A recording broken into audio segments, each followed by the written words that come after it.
Hello Mayam. Mayam Punna yengminase. Loikhre yengminase ko Mayam video se. Ngasigi video site site enta ko Mayam.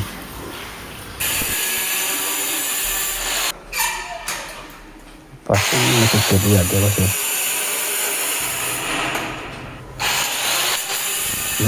Mayam Punna support tawbiyo. Share tawbiyo ko Mayam. Share tawbiyo do kanagumba Suhlningba le targadi adum hybirk ko Mayam. Ko adum sujake Suhlningba kya le hybirk.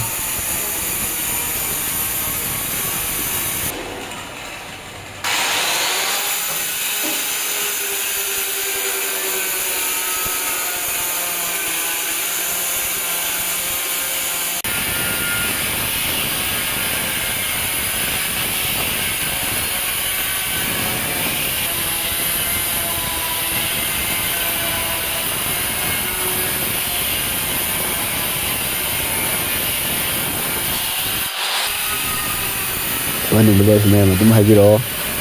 Contact tawbiro. Contact number description da hapchenamge hapcharamge Mayam. Ado tosan dio Mayam video siso sai do sinjarage support tawbiyo Mayam.